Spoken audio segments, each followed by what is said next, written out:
Haleem mix का packet था जिसमें मसाला था वो ऐड कर देंगे इसमें और इसको अच्छे से भून लेंगे गोश्त के साथ। और 5-10 मिनट अच्छे से भूनने के बाद अब हम इसमें ऐड कर देंगे टोमेटो प्यूरी। आपने सिंपली 3 to 4 टोमेटोज़ लेने हैं, उसे वॉश करना है और ब्लेंड करके इसमें ऐड कर देना है। टोमेटो प्यूरी ऐड करने के बाद इसको थोड़ा सा मिक्स कर लेंगे। 20 मिनट्स इसको लो फ्लेम पर अच्छे से कुक होने देंगे ताकि हमारा जो मीट है वो अच्छे से गल जाए।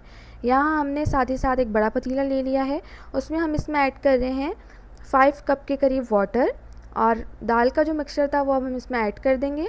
और साथ ही साथ आपने स्पून को बहुत अच्छे से स्मूथली इसमें चलाना है ताकि लम्प्स वगैरह ना बने, क्योंकि पिसी हुई दालें हैं, आपको उसका ख़ास ख्याल रखना है। कोरमा हमारा बन के बिल्कुल रेडी है, तरी भी ऊपर आ चुकी है। मीट को हमने अच्छे से ब्लेंड कर लिया है ताकि हमारे हलीम बहुत ही ज़बरदस्त रेशेदार बने और हमें ज़्यादा मेहनत भी नहीं करनी पड़े। अब हम इसको अच्छे से घोट लेंगे तकरीबन 1 घंटे के करीब। तो ये देखें घुट के इसकी कंडीशन कुछ यूँ हो गई है। अब हम इसमें बघार